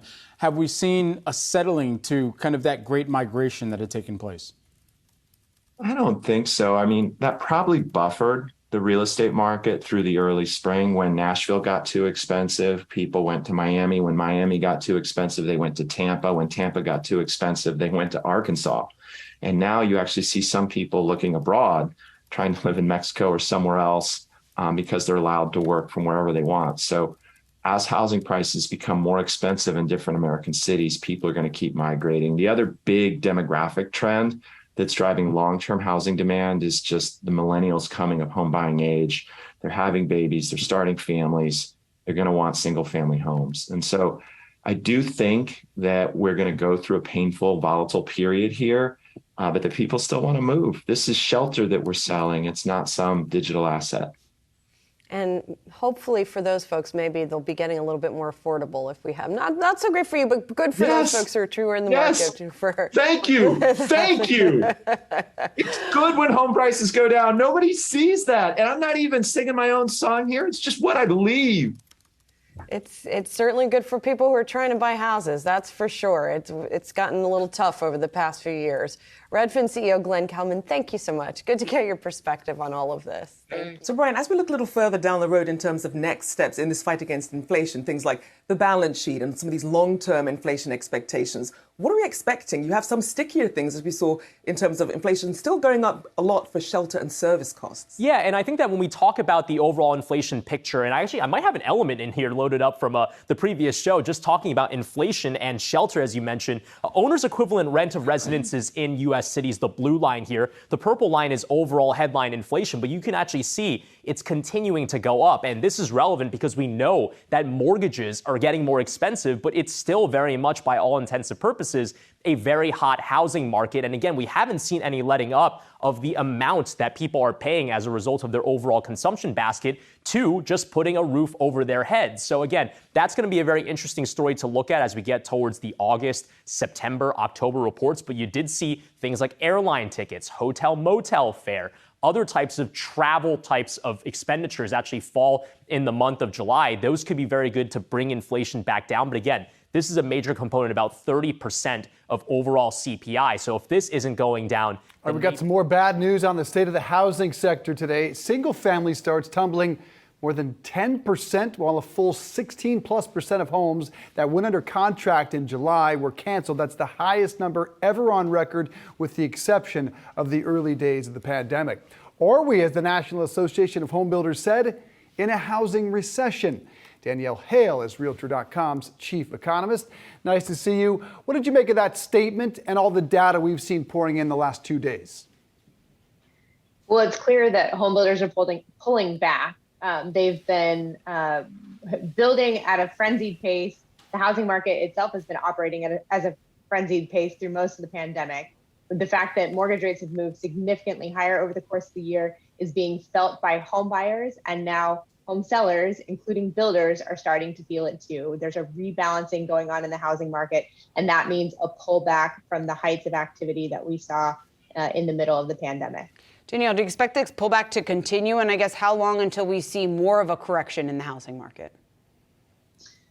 That's an interesting question. So builders right now have a record, or very close to record high number of homes under construction. So there's a lot of pipeline that is still yet to come through the system. We're going to see plenty of supply then from new construction. We are also seeing on the existing home side the number of listings tick up. So home shoppers in today's market have lots of options. That's taking away some of the sense of urgency that they felt over the past couple of years when the number of homes for sale was very scarce and they needed to act quickly. Couple that with the fact that we've got a bit of stability in mortgage rates over the past couple months as the bond market has been a bit more stable. And that means we're likely to see the housing market kind of move sideways as buyers and sellers figure out where they can meet in the middle over the next few months. Will be an interesting time to watch. All right, Realtor.com is out with new data on the hottest zip codes in America right now.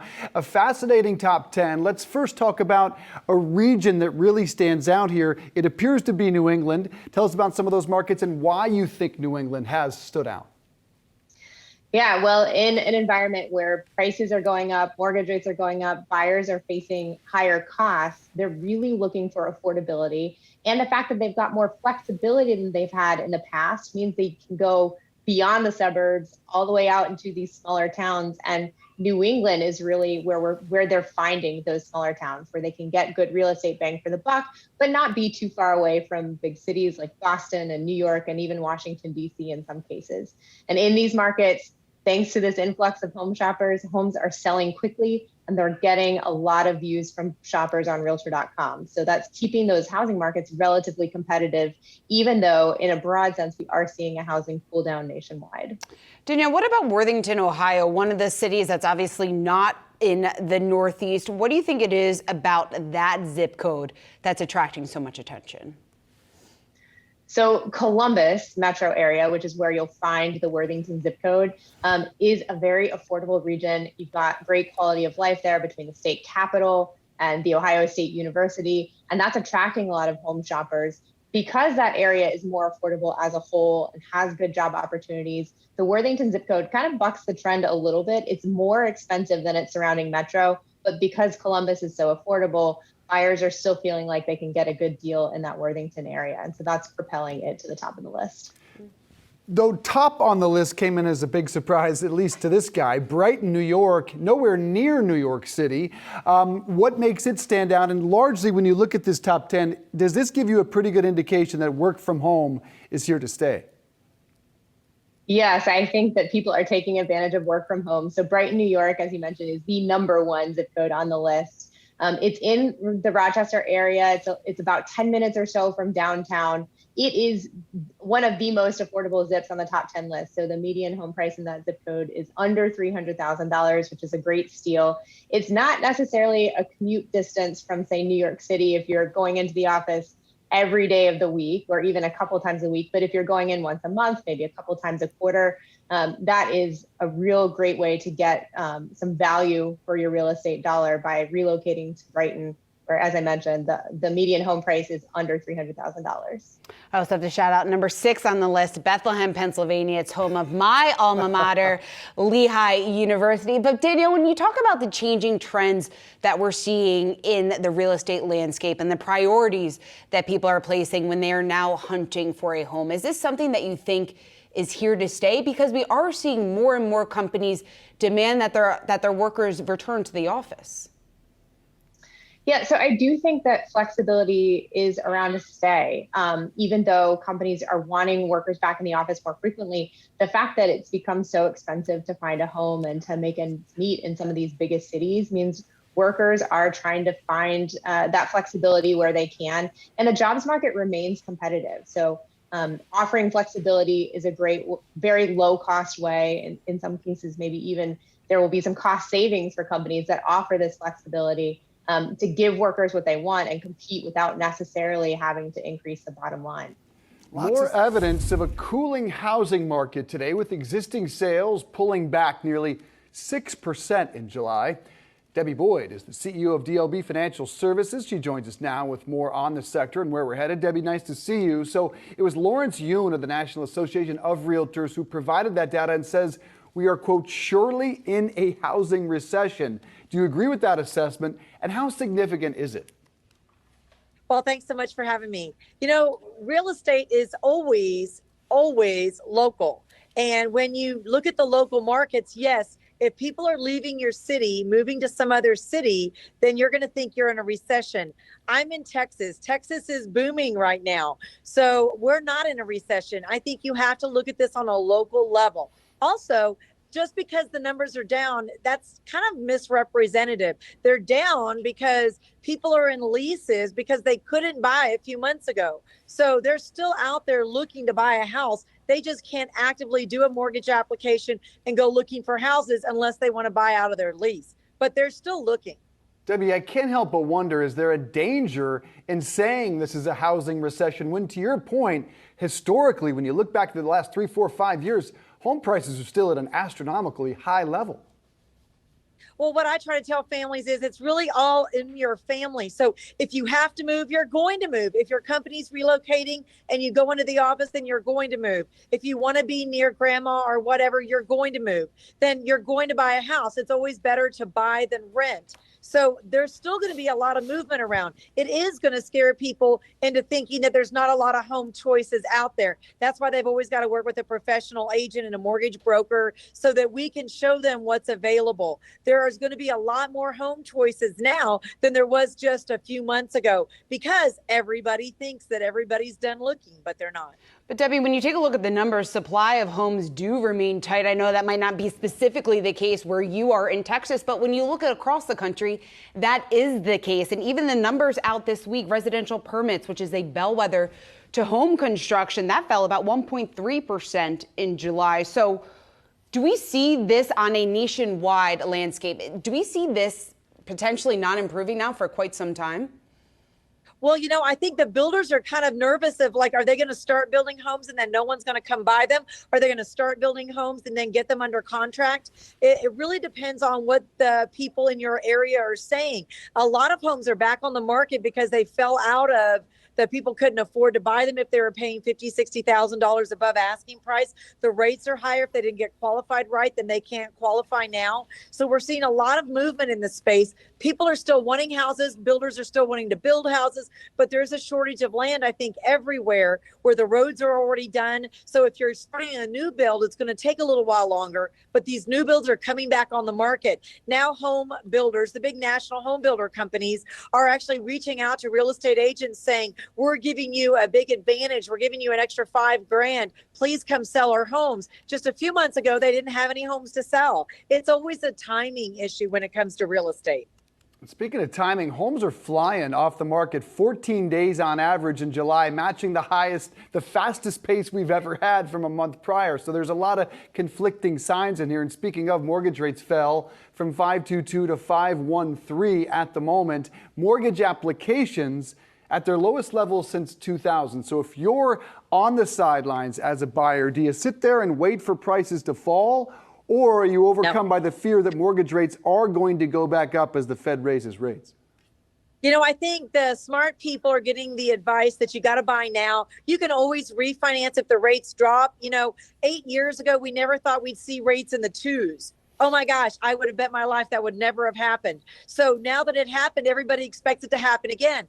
I think that was just a fluke. These are where the prices are normally, 4s and 5s and 6s. Yes, if inflation gets really bad, they're going to go up again, and then people are going to stop buying. But if you need to buy a house, you need a bigger house, you need to move across the country, you need to sell your house. It's all family specific. So people bought houses when the rates were 18%, and they bought them when they were 2%.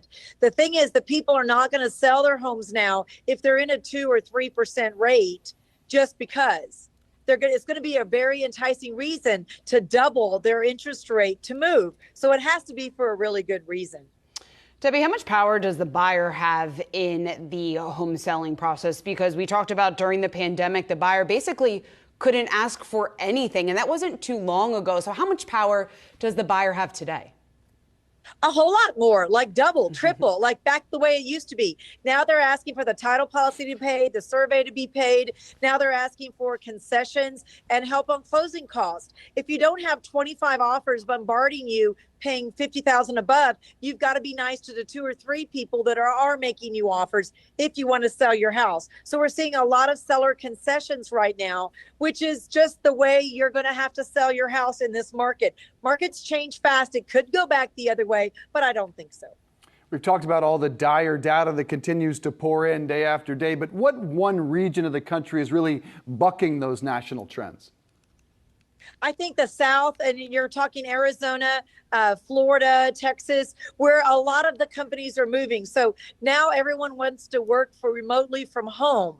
Great. But there are companies that are moving employees still across the country. Those people are still going to be moving. They're going to states that do not have a state income tax. It's better for the businesses and better for the employees. So we do see a lot of movement coming to the South. One for housing market data amid rising mortgage rates and recession fears. We saw builder sentiment for single family homes slump, and another key survey showed home builder cancellation rates doubling since April. So are we in a housing recession?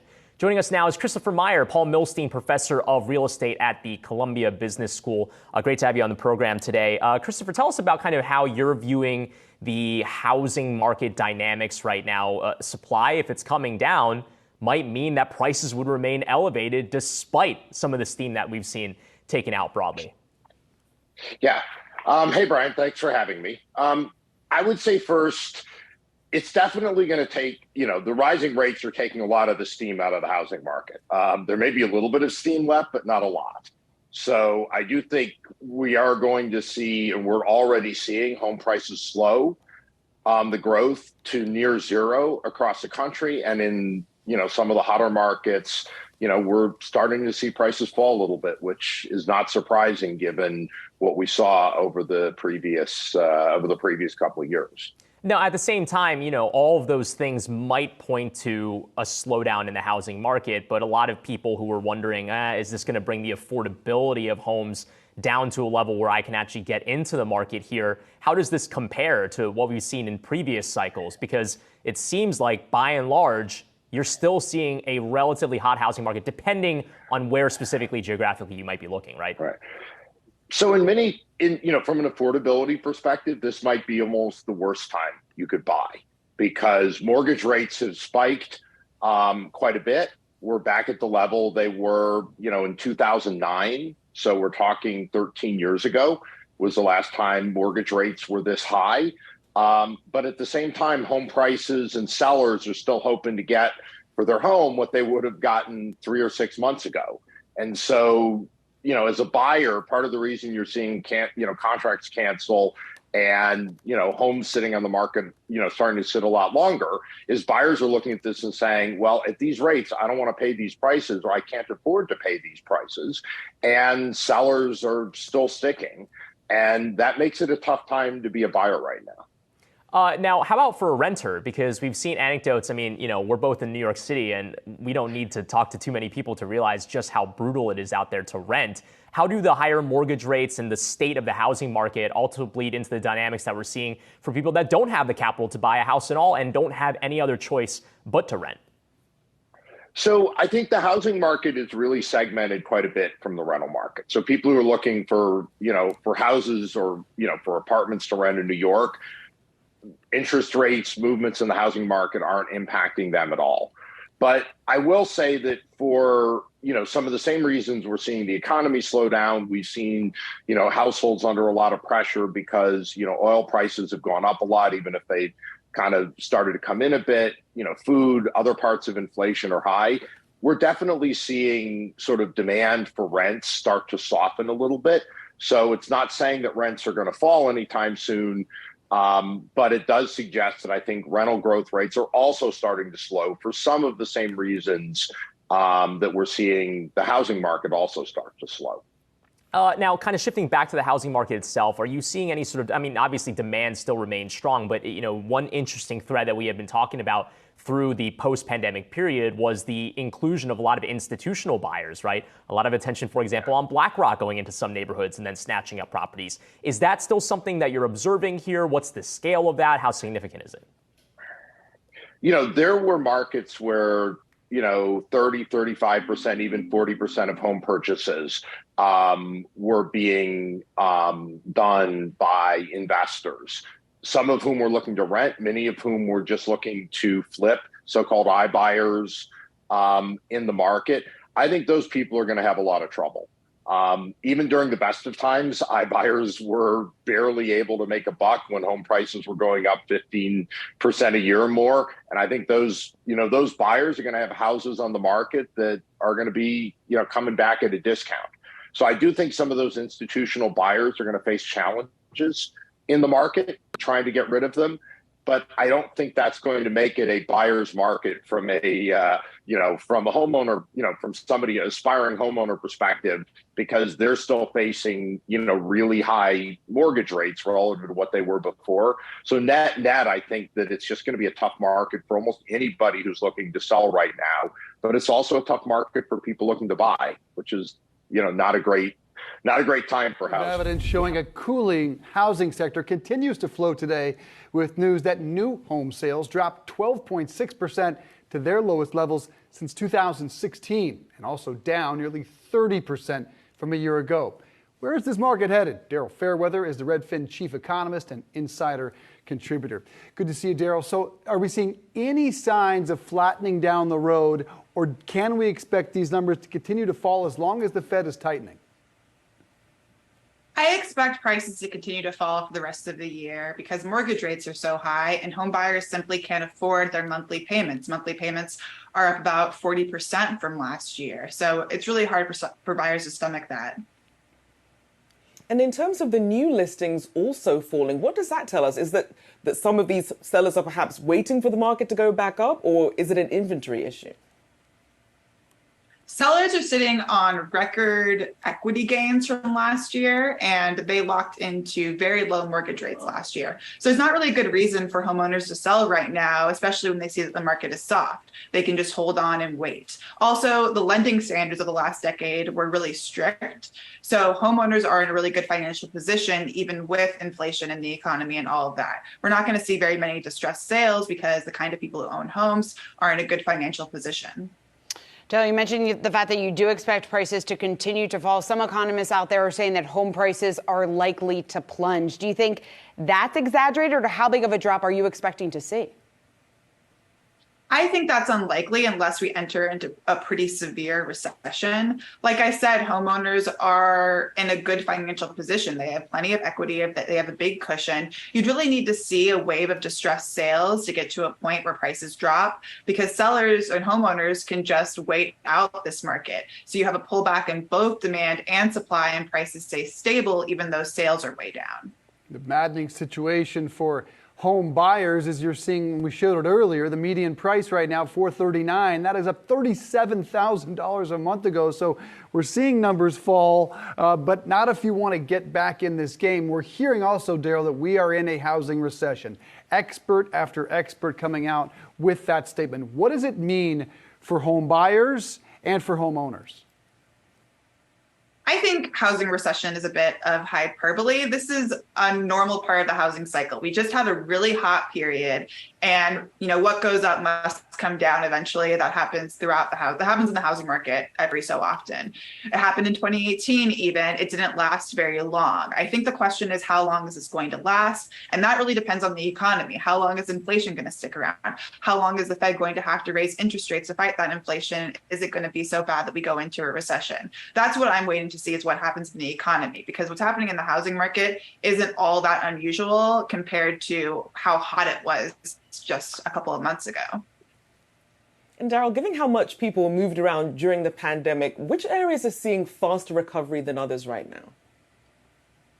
Well, the Midwest is really stable. When everybody was moving around, it was mostly from the expensive coastal areas like San Francisco, Los Angeles, New York, to the Sun Belts like Florida, Texas, Arizona. Those Sun Belt areas, they went up really fast. And now that mortgage rates have gone up, they are correcting really quickly. Some of the homeowners there got overambitious when it came to pricing, and they're having to learn the hard way that they have to lower prices in order to sell. So that's why we're seeing a lot of price drops in those areas and not as many home sales.